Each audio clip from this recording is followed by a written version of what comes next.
Back to the SWBC Mortgage Dallas Cowboys Happy Hour.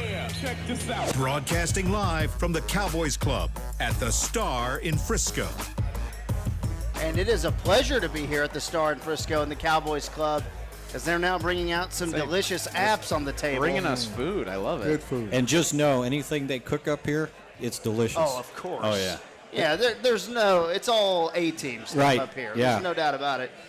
This is the Cowboys Happy Hour. I'm Kevin KT Turner from the Ben and Skin Show on 105.3 The Fan. And tonight we have DeMarcus Ware, Mickey Spagnola, Ben Rogers of the Ben and Skin Show, and Dave Hellman from DallasCowboys.com. And we're just kind of crossfiring. Here we go, having a little fun, talking a little football. We're 1-0. All things are good. And this place is filling up. Yeah. This place is filling up. Everybody's happy when you're 1-0. Having a good That's time. right. Dave sipping on an old fashioned over here. So it's always good when the Cowboys get off to a great start. But I do want to talk about this that has a little less to do with things happening on the field, because I think it's an interesting topic, and it's actually taken the entire nation by storm.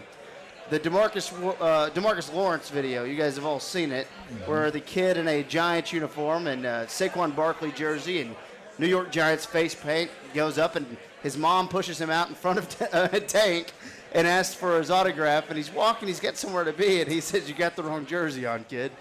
And it's kind of taken off, including the latest update is that the dad has gone to TMZ and asking the NFL to reprimand DeMarcus Lawrence. Dad's not happy about it. So I know me personally don't get asked to sign autographs a lot. So I want to run it by DeMarcus Ware first, because you have been asked to sign autographs a lot. Do you have your general thoughts on that? You know what's so funny? I actually turned on my social media the other day, and everybody was on my page saying, "DeMarcus, why didn't you sign that little kid's autograph?" No way. I'm like, what are they talking about? So I actually looked on there, and I typed back at the bottom that actually wasn't me. And I said, if it was a Giants fan and they're after the game, I actually would sign the jersey. But the thing is, sometimes you're caught in the moment. After you play in a football game, you're tired. I'm ready to get home. And you're walking to your And car. you're walking to your car. And there's so many times that a lot of fans, they would just send their kid over there, and now they're caught, right? And so the player's like, "Oh, yeah, I'll sign the autograph." And then all of a sudden there's a crowd of all, relatives wanting autographs. But I would have signed the autograph, but I totally understand. And I don't think that DeMarcus Lawrence said, "You have on the wrong jersey, kid." I don't think that. I think he just was like, "Listen, I'm tired. Yeah. Get in the car, and I'm leaving." Now, he did say get a different jersey. He did. He did. But again, you got to know DeMarcus Lawrence. His personality is so playful. Right. And he's so friendly. And he's so good with kids, but he's always in that competitive mode. Right. And and to your point, D. Ware, we don't know, like, if he had gone over and signed that, if he would have been there for another 2.5 hours. We don't know. And I think it's garbage that people are trying to turn this into a story, and I think it's part of the wussification of America. And I think it gets down to this whole idea that everybody's entitled. Hey, my kid bought a jersey. He's entitled to get an autograph from anybody that passes by. The hell he is. He's wearing a jersey. He's at a game. How many kids were at the game wearing jerseys that didn't get autographs? This whole story is crap. There you go. Everyone's cheering for Ben here. KT, Speech. what did I tell you before we came up here about how soft we're getting? Off air, yeah, Mickey had some really strong opinions, and you can share some of those on the air if you like. But Sure. I don't know if I want to go that far, but I basically told him when we were talking about this, I said we better never, ever get in another world war because we're going to get our butts beat. Oh, yeah. We've gotten too soft. Hey, you just shot at our soldier. We'd like a strongly worded letter of apology for apologizing for shooting near our soldier over here. Absolutely. I'm that soldier's mother, and I'm really upset. it is also real strange that everything's on camera now. Like, no matter what, everyone's got your phone out, and they're going to get it. Like, everything you do, That was my takeaway. Is like, I bet every sports fan in the world has at least one bad story about how, some guy didn't give him the time of day. Like, it happened to me. I know it's been plenty of times where there's been fans, and I'm like, I'm not signing on. Absolutely. I'm tired. And that's What a your jerk. right. I'm tired. You did that? I said, I'm tired. What a jerk. No, I'm just saying here, you sign 200, and if you don't sign that one, Right. it's a problem. And you're the nicest guy of all time. And so if somebody could call you a jerk, then please, the whole system's I broken. want somebody to come and call me a jerk. I want to see that too. Because whoever wants to do it, you ought to see his arms right there. Can we talk about the fact that you're a human robot? I mean, you look better today than you've ever looked in your life. How the heck are you doing this? You know what? I've been working out 45 minutes a day, and it just on a good diet. And you know how football, you go through all that pounding, and now you don't have to, and you get to enjoy the family now. So I feel good about that. So 45 minutes a day will get me there. Yes, that's yes, it. Okay, yes, I'm yes, in. I'm in. yes. I'm in. Okay, I'm in on that. Minus the pizza. Minus the pizza, Minus the and pizza. the alcohol, and the chicken wings. If you can't see this, D. Ware looks better than he's ever looked in his life, and looks like he could play right now and get about 18 Don't sacks. start that. Don't 18. start that. 18-5, maybe. D-Ware's phone's about to start buzzing. You got hands? Because I think I might run you out there No, I tight end. don't have any. I can knock the football out of a quarterback's hands. I can do that. I hear guys come out of retirement, you know. They do. They do. They do. I've heard that. Did you get that itch at all with Witten doing his thing? Yes, I did. I actually did. I was like, you know what? I've been out for a while. I feel great. I said, Witten went back. I said, and actually, man, Witten, we talked about it for a long little spiel. I said, I couldn't do it, Whit. I'm not going to do it. He was like, all right, cool. Wait until later on this season. When we need They're him. like game 8, game 6. And I'll holler at you again. I said, all right, well, then just give me a call. Designated pass rusher. All you Right. got to do is go Right. in on third down. Exactly. So he was talking when that conversation happened. Was it before he had officially made his decision, or was he still in kind of think about it No, mode? he made the decision to make sure that he was going to put the fire under me. That's what I felt like. He's recruiting. And started recruiting. Well, how old are you now? 37. Well, that's what Witten is. That's right. Perfect. Yeah. And you look a decade younger than Witten. Both of our hair is gone, let's we're even. keep the roll going. Yes. To get to like 6-0, you can come back and y'all can do the Hall of Fame And just together. finish it. Yeah, just there we go. There we go. Yeah, There I we like go. that. And then we can kind of ease into it. We can keep you on a pitch count on the second half of the season. Then by the playoffs, you're ready for Third 45 down. snaps, Third ready down, to go. baby. I'm That's ready. it. Just third down. Third down. How into it are you when you watch Cowboy games? You know what? I feel like I'm announcing the game because I know a lot of the plays that the other teams are actually doing. But the one thing I didn't know is the Cowboys plays. They changed their whole offense. I mean, from last season, me calling some of their games, I'm like, this right here is going to be a run play. This is going to be a play action. It was probably about 90% of the time. And that's what the other players would know too. Yeah. But looking at the game, I'm like, whoa, wait a minute. What was that motion? What was this guy doing? What, 3-by-1? Oh, 2 tight ends? So, okay, well, I guess they're trying to win a championship this year. Okay. You know, it's funny he says that because I could remember standing at training camp with Dat Wynn when he was working in radio in San Antonio, and they would the offense would go out there, and he'd see them line up, and he was telling me what they were going to do. Yeah. He was diagnosing the plays just like he was the middle linebacker still. I'm curious about this. I don't mean to put you on the spot, but I've been thinking about this all week. So Cowboys are run. We're going to pound you with Zeke. That's what we do. They're predictable or have been. They go out, throw 400 yards, 4 touchdowns. They look all newfangled and cool. What do the Redskins do? Are you going to play to what you saw on tape, or are you going to play to what the Cowboys have been for the last 3 years? Every single time that we played that rivalry game, the Washington Redskins and the Dallas Cowboys, no matter what, it's like who's going to win the trenches. And you can try to pass the football all you want to, but at the end of the day, I want to win the line of scrimmage. And that's what type of game that's going to be. But knowing that we do have a passing game in the back, in our back pocket, but the run game, or the ground and pound is what they call it. Yeah. Oh, that's going to get turned up this game just to prove a point of what we really are. You know, that being Kellen's first NFL game as a play caller, not counting the Pro Bowl and the preseason games. In my head, given what was going on with Zeke, in my head I was going, I bet he's been working on this game plan for a couple weeks now, and he's been formulating this game plan with Zeke not in the mix because at the time you couldn't count on Zeke to be there for week Right. 1. The holdout was still happening. So in my head, I was going, this is a real game to look at Kellen and kind of – we were excited after week 1 and everything that happened, but this is going to be a little more telling, I think, about the future of this season because now the game plan definitely had Zeke in the Better mix. team. Right. They're Better defense, better front, yeah, right? better defense, and that team can stop the run. So they're not going to have they're going to make them one-dimensional no matter what. But I just think that this is that game, that telling game. And once you come off of your high, can you stay up there? And the Washington Redskins going up, is it here or there? There. Oh, it's there. Oh, yeah. So And you know weird things happen is, there, yeah, right? weird things happen up there. If they can go up there and beat the Redskins, I'm convinced about everything. All right. Yeah, I think about Kellen Moore, and I think this guy is so bright, so smart, and even though this is technically his first rodeo, mentally I don't feel like it is. Yeah. Like, I don't feel like he showed that much. I feel like there's more to come, and there's more to that. And if anything, a smart coordinator, even if they're brand new or if they've been in the league a million years, they know that it's about adjustments. It's not just about, all right, I came up with a scheme in the offseason, let's go. Because teams are eventually, to your point, KT, are going to adjust to that. And it's going to be, can you adjust to the adjustment? And then when they adjust to that adjustment, can you adjust to that adjustment? And I think he's the right guy. I think he has the ability to continually make those adjustments, and that's what I think gets me excited. Do the fans in Washington still dress up like pigs? They still do that bit? Not as much. I don't No. watch it anymore. They That don't used do to be, anymore. that used to be the fun thing, going to RFK before the game, and sometimes we'd stay somewhere where their train system was, their transportation, and you take the train and you had to walk like 2 blocks to the stadium, and all these guys were out there in their pig outfits. So weird. The whole thing. I want to point out, Mickey said RFK, and FedEx Field's been around since about 95.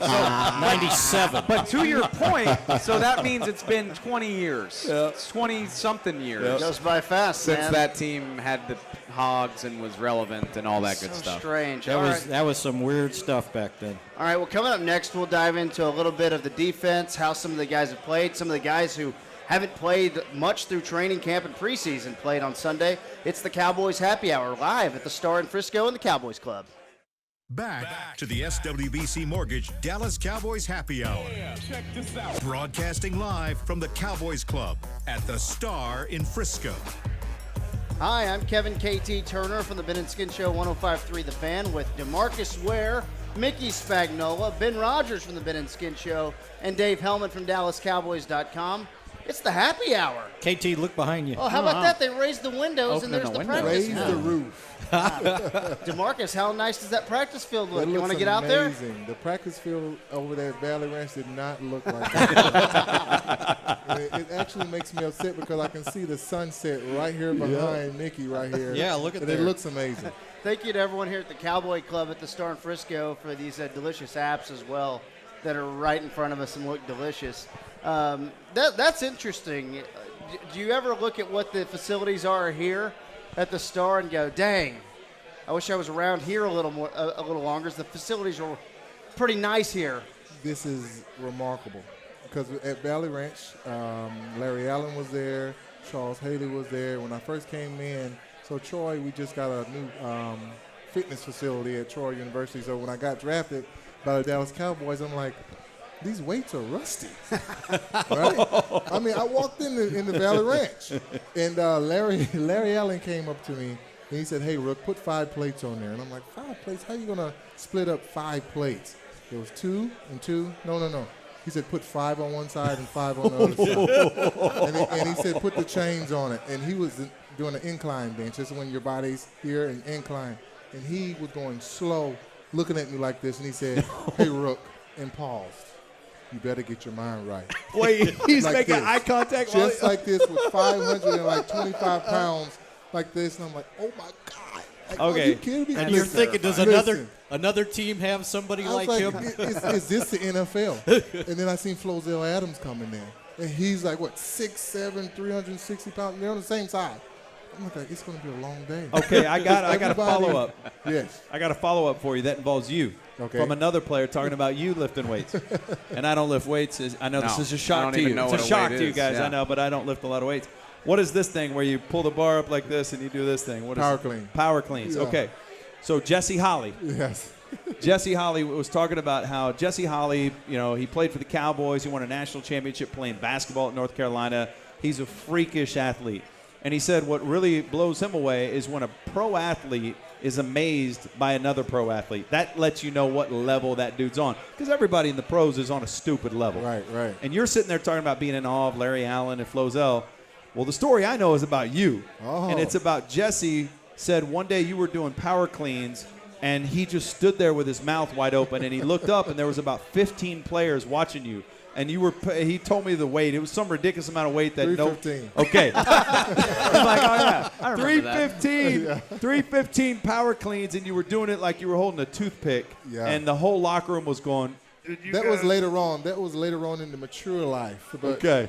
then when I saw You Larry were- Allen, yeah. I was a mature guy. Okay. then. You Yeah. were that guy, though, Yeah, because your exactly. teammates were in awe of you. Yeah, thanks. Yeah. Yes. So let's start with Dave here. Defensively, it was kind of a weird game just because, DeMarcus Lawrence didn't play in the preseason. Tyrone Crawford didn't play in the preseason. Byron was on a pitch count. What were your thoughts of the defense despite having to go out there with some of these big-name players not playing, full-time in the game? I try not to. I try not to sound too much like a homer, so I don't want to defend them if they don't deserve it. But coming out of that game, everybody's like, "Oh my God, the defense, like 470 yards and blah blah blah." Like, okay, the Giants looked pretty good on the first possession. That type of stuff happens. I keep going back to when the game was in doubt. Cowboys score touchdowns on 5 straight possessions. During that time, the defense held the Giants to punt, turnover on downs, punt, field goal, turnover on downs. And then by then it was 35-10. And after that, you're just playing prevent. So I thought they looked great, honestly. Yeah, I mean, there's stuff they can clean up. Barkley went for, 65 on the second play of the game, but 59. Excuse me. Thank you, Mick. Don't give him more And than don't give him Yeah. 6 more than he Right. deserves. He got enough. I thought they played fine. And again, to your point, with so many guys that didn't really have a preseason, if that's the starting point, I can live with that. I was thinking about it. The first quarter was a little shaky, but against game 1 of the season, the game was never close. There's never a point in the game where I was concerned about anything. It was very hard for me to even be like, oh, you got questions about the defense? Okay. I think everything's going to be fine. And I think the defense, and I was excited as I am about the offense, I think the defense will be a better unit as a whole compared to the rest of the league than the offense will. Well, I think they survived because they made big plays at key times, right? 3rd and 1. That's what they need. 4th to do. and Yes. 1. Yes. Caused a fumble. But if you don't can you count on big plays like that? Because consistently, they were not stopping them. Right. They were moving down the field. Has anybody figured out why the Giants were relying on Eli Manning's legs to pick up first downs? That's the weirdest part of the whole thing for me. The Giants were doing them a favor. When Saquon wasn't even in the game That's, on those I mean, plays. third and less than a trick foot. plays. I mean, Trick yeah, plays. Eli, 38-year-old Eli Manning is going to pick up the first down for you. I don't really get that. tendencies, You know- right? One thing I really like is Rod Marinelli saying that the defense didn't play to his standard. And that lets me know that, with me playing with Rod, his standard is perfect. If we're up by 9 points, he always told me, we need to crush the offensive line. Meaning that we have to get pressure as much as we can. We got to create havoc as much as we can because we're up. Because they're passing the football, we know exactly what they're doing. And he relies on the front 4. And at the tail end of the game, they didn't do exactly what they needed to do. Yeah. And that's close out the football game. They played well enough to win this football game, but great defenses, when the offense is showing a little bit of blood, right, they really turn it up. They turn the gas pedal up, and they don't let up. And the offense always give us enough time to rest, and then they let the dogs loose. That's what we do. We let the dogs loose, and we go close the game out.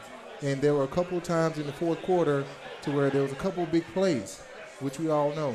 Those things can't happen in the fourth quarter later on in the season because then they can be detrimental if the game's close. Sean Lee, I think, had 16 snaps. I believe that was his snap count. Yeah. You guys think that's probably a good number for him? Do you think that's the number of kind of stay around that area moving forward, or do you think he'll play a little more? I mean, I think it depends because if everybody's healthy, then he's probably only going to be playing in base.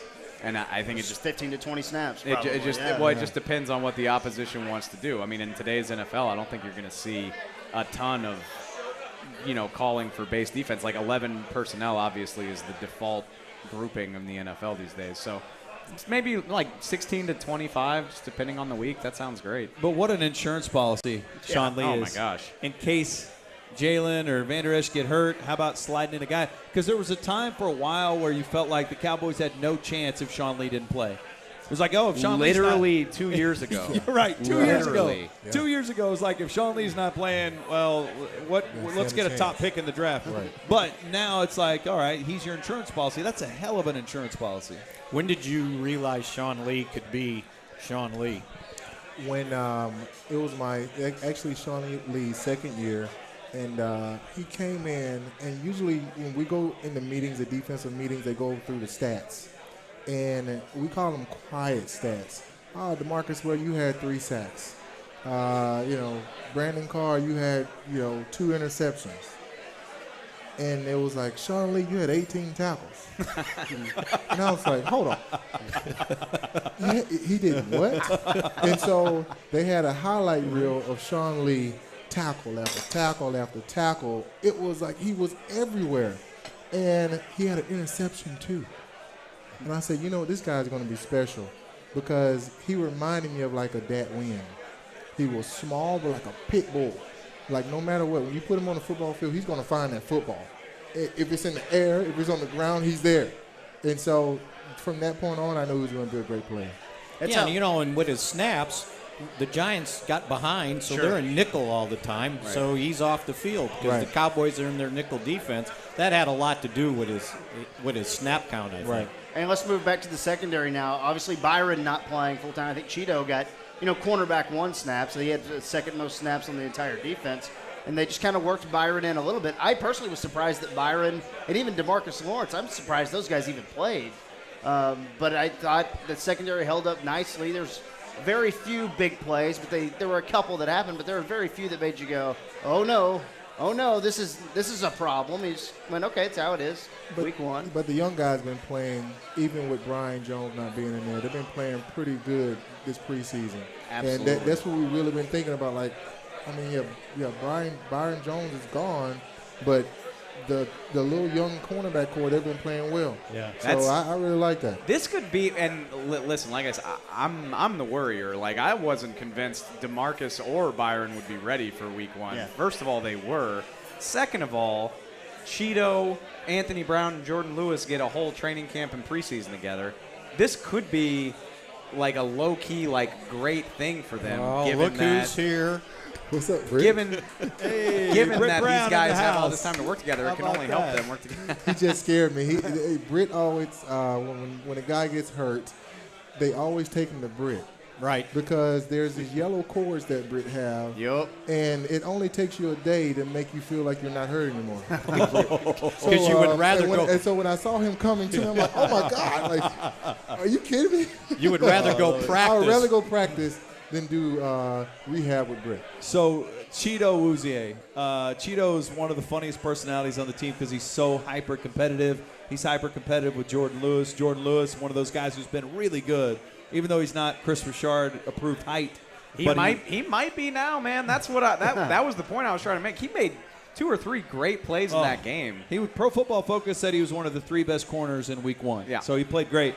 But Cheeto can say, hey, I see what you did, Jordan, because he's competitive, especially with Jordan Lewis, and say, did you see that I had the fastest speed? And they tracked him at 22.5 miles per hour. Whatever speed it was the fastest speed they've gotten since 2017 in the NFL. And it was on the play, I assume, when he tackled Saquon Barkley. No, it was How when he fast ran you him think you can down. run? How fast you think you can run? What, 18, 20? Like miles per hour? Yeah. Me? I think I could do Yeah. maybe 6. I'm fascinated. I really want to. 3, maybe, I don't know. It's definitely less than half of what Cheeto was going, which Cheeto was 22.8 miles per hour. That's on that unbelievable. play, Saquon Yes. was the fastest ball carrier of the week, and it was like 21.75 miles per hour.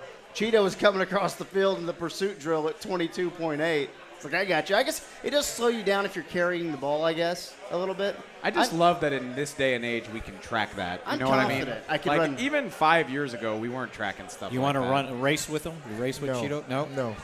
If you- He's blazing. D-Ware, if Blazing you were to fast. race everyone at this table, Everyone would lose. Let's say question. Very much it's a 100 it's a Very 100 much yard so. it's a 100-yard race from one goal line to the other. 100 yards. How many yards do you have to give us for it to make it close? 50? I mean, if you think about it, if we start at the I think 50, 30 yards. if we start at the 30 yards. If we start at the 30, it'll be close. It will be I close. need the 40. Give me the You need 40. 40. Give me the 40, yards. and 40 I yards. still think you'll beat me. I think Yeah. he could give us 50. Yeah, I Oh, think you trying to I eat do some too. more? I got short legs, man. I got short legs. and by the time that he reaches us at the 50, and well, I guess we're starting. Oh, he would be Yeah. full. It's full yeah, speed, he's got it. and it's going to be real scary because Yeah. how big And he it's is. hot and outside. It's hot. Yeah. It He'd is be hot outside. D-Ware would be done catching his breath before we got How there. about just 20? Just 20. 20 yards. Oh, you The red zone. Definitely. Yeah, if we race him 20 yards, we need a 10-yard head start. It is the Cowboys Happy Hour at the Star in Frisco in the Cowboy Club. Coming up next, we'll take a look ahead at next week's game against the Washington Redskins. That's next. Back to the SWBC Mortgage Dallas Cowboys Happy Hour. Broadcasting live from the Cowboys Club at the Star in Frisco. Darn right we are, and it's awesome. I like being here. This happy hour is cool. Yeah, we're at the Cowboy Club at the Star in Frisco. I'm Kevin Turner. DeMarcus Ware was with us, but he had to catch a flight. So, We just got flexed on big time. No, big time. D-Ware was like, I'm outie. I got to catch a flight. It's probably private. I don't know. He had to go. that's the voice of Dave Hellman. We have Ben Rogers from the Ben and Skin Show on 105.3 The Fan, and Mickey Spagnola as well. Is it Wednesday night, by the way? It is. Wednesday It is? night. Looks Yeah. like a Friday, doesn't it? Yeah. Yeah. It's lit up here. This place is incredible. That means cool, Mickey. Does it? Okay. Oh, Yeah. okay. Thanks Yeah. for the. So this place is incredible. The Cowboy Club is basically a country club without a golf course, and it's sold out in about 2 minutes. Yeah. And you can't get in it. And if you can't get in, if you have a friend who has a membership here, you better be very nice to that friend. 'cause Who's flexing now? Oh, I can't get in. I know. It's once a week. Wednesday nights. Yeah, I'm happy to come up. Anytime you guys invite me here, I'm here to do it. But the backdrop of the fields, I mean, if you love Dallas Cowboys football, the Cowboy Club is paradise. You know, I was thinking, so after this, I'll probably have to go home to my tiny shoebox apartment where it's real lonely. And I'm like, I think I'm just going to linger here at the Cowboy Club as long as they'll Yeah. allow me to stay, because this is so much nicer than what I will reside to. You and me both. You know, they made an exception for you, by the way. Oh, I got lucky. Oh, the hat? You got a hat on. Oh, yeah. really? Oh, yeah. Well, they don't want my hair. They don't want to see my hair. They don't want to see my hair. I was trying to schedule a haircut, but the haircut lady is just booked up for the month of September. So The other thing you can't do in the Cowboy Club is take pictures. So D-Ware was taking pictures. He has an exception. I'm going to say, if you're a He has- future Hall of Famer, you can do what you want. Yeah. and a future cowboy. God, just it sounded kidding. like- Just kidding. Just Sounded kidding. like he was Hey, tempted. let the Cowboys run off some wins and see how D-Ware feels. Well, the next win to run off is Washington, and that is this Sunday. Now, Dave, I want to start with you because you are a Darius Geis fan out of the draft. I am a Darius He Geis had, fan. He's the running back for Washington, 10 carries and 18 yards. After the game, told the reporters he was fine, then had to go get an MRI, and it looks like he's going to miss a few weeks. And it looks like Adrian Peterson is going to be awkwardly active A this week after having to sit. Well, not only active, Gruden said today he's the starting running back. Jay Gruden, it was embarrassing the way he handled this. Jay Gruden said, well, first of all, a lot of the players in the Redskins were upset that Peterson wasn't suiting up. And so Jay Gruden said, hey, man, if we're going to run the ball in an I formation 55 times, I'll get him up. But Geis can handle the, 12 to 15 to 20 plays on first down runs, whatever. He was kind of disrespectful about it. And then as soon as Geis got hurt, his whole approach was, well, Adrian Peterson's a pro. If we call his number, I bet he's going to be ready. I'm like, come on, man. Sold the guy down the river. And, there's two sides to that. One, I get it. If you follow football closely, you know only 46 guys can dress. You need people that are going to play special teams and all that type of stuff. At the same time, it's Adrian Peterson, man. You mean to tell me that the Redskins' eighth linebacker is better than Adrian Peterson or more valuable to you on game day? I don't think I buy it. Got to worry about special teams, Dave. I know, that's what I just said, Mick, but End I of the still don't roster. think I buy it. I still don't think I buy it. I do think it's interesting, the idea, and it's I take great joy in this, watching the Giants' struggles, and then here's what the struggles with Washington, and you have a head coach who's kind of doing things his way, because guess what? If they're 5-11 or 6-10 again, he's gone. So he's kind of just doing things his way. But the one guy who complained the most was offensive tackle Morgan Moses, and he was like, "Oh, it's a slap in the face to not have Peterson active is a slap in the face." And I'm like, well, no, a slap in the face, Morgan, is all the holding penalties that you get all the time. Like 3 last The week. Redskins had 12 penalties. They had 3. He had 3, I think, 2 or 3 holding I penalties. think he had 2 holdings and a false start. I mean, he's a problem for them. Yeah. Oh, and don't forget, they acquired Eric Flowers. Oh, that's a big move. playing guard Playing now. guard now, so he's less exposed, I guess. I just think this is a great opportunity for the Cowboys, man. You couldn't have drawn it up better in terms of, like, so there's all these holdouts and contract talk at camp, and you go, oh, the distractions. And I'm going, well, I mean, really not. They've all gone about their business well, and then they've got the Giants, Redskins, and Dolphins, and we're not taking any of these games for granted. But it's all pretty nice in Cowboy land.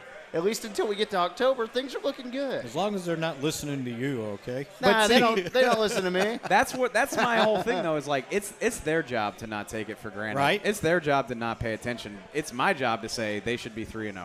And they should be. And everything that's shaping up with this game is the same thing. Darius Geis isn't going to play. Honestly, maybe I'm overvaluing it, but Jonathan Allen is just the boogeyman to me. He destroyed them last year. Yeah. He wrecked their games. He kicked the offensive line's butt up and down the field. In both games, they lost one and won one, but both games he was a nightmare. He's not going to play either. He's a hurt guy. Yeah, So they need to win this game. It's shaping up really well, man. Shaping up well, and the Dolphins are an auto win. So really, of the next 2 games, this is the tougher of the 2, I would think. And this isn't that tough of a game. And obviously, there's tougher games ahead on the schedule. The thing that I think we can't emphasize enough is the return of Travis Frederick. And I've talked to him at great length.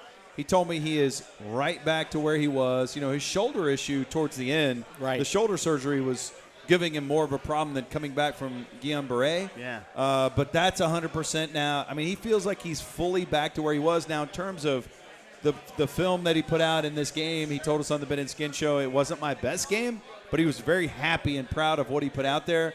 If you've got – I saw DallasCowboys.com. You guys said – I think you guys voted of who all voted that Tyron Smith may have had the best camp. That's what I read on DallasCowboys.com. He's at least in consideration for it, right? So different people may have voted for different guys, but he was in consideration, right? Yeah. If Travis is back full power, if Connor Williams, who worked out in place of Travis Frederick with Zach Martin and then became Zach Martin-sized, is what we think he is. Lyle Collins graded out as the best right tackle according to Pro Football Focus, and then Zach Martin is Zach Martin, even when he's hampered. I mean, this line is getting back to the kind of the territory we've talked about where, hey, this is the quote-unquote best O-line in football. And that's why I think this game is really interesting because again, it's the NFL. Everybody's good, but that Giants pass rush, not good. Yeah, not good. Snacks Harrison's gone. Olivier Vernon's gone. JPP's long gone. Marcus Golden was their best pass rusher. Right. So, and I just said Jonathan Allen's not going to play in this game, but they still have Ryan Kerrigan, who Lyle Collins has actually told me is the toughest matchup he's ever gone against. Really? More so than Von Miller, more so than Khalil Mack. He's like, that dude is relentless. He never takes a snap off. He's a freak. And he's got a weird size to him, too. Yeah.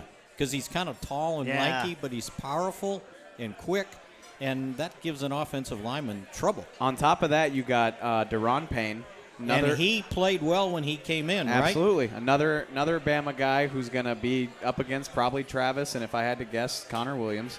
So this is a really nice test for them. Even without Jonathan Allen, this is a really nice front.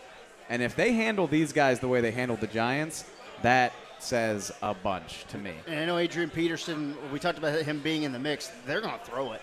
The way Washington is going to play is they're going to throw it. And Case Keenum threw it 45 times, and I know they got behind, but they got ahead, and they were still slinging it around. They got rookie wide receiver Terry McLaurin. We'll see if Jordan Reed plays. Yeah, I think he was limited in practice. I was going to say today. He practiced today, so that's typically a bit of an issue, or a matchup issue at least. Vernon Davis had a pretty good game the other day. Hey, do you guys worry about eating the cheese, the old Bill Parcells thing? Because what if the Cowboys start out 3-0, and then they have the Saints, right? I love the cheese. I really don't. Do you worry about that with this No, team? 3-0 and going into the Saints is good because there's no cheese going to New Orleans, and they know, right? Because it's in the New one Orleans. I worry about is this, that they're not eating the cheese going into Washington. And look, I've been critical of Jason Garrett plenty of times in his career, but if there's one thing he's good at, it's the message, man. Like, man. he's, he doesn't let people skip a practice, let alone a game. Like, he's so consistent. He's such a good, like the Monday to Saturday stuff is so consistently good. Agreed. It doesn't ever seem like it's a problem for them under Jason Garrett. So that's like the one thing that I think he's really good at is messaging, and so I just don't worry about it. And I guarantee you the message from Marinelli today to the defense, he's not giving them a pass, Oh, right? yeah, He's for not sure. saying, it was a bunch of yards at the end, no big deal, right? Yeah. No, I bet he grinded on him today. And those stats all still matter at the end of the year. Guys, I had fun. This was good. Sure, It's hanging out. great. It's Everybody fun. a good time? really fun. Yeah. Let's kick everybody else out. We'll just come back next week. All right. Yeah, let's go. I'm going to go order a drink at the bar right now and enjoy some delicious food at the Cowboy Club for the Wednesday night Cowboy Hour. For Mickey Spagnola, for Ben Rogers from the Ben and Skin Show, 105.3 The Fan, 10 to 2. Dave Hellman of DallasCowboys.com, and DeMarcus Ware, who's on a flight. I'm Kevin KT Turner. This has been the Happy Hour on the Dallas Cowboys Radio Network.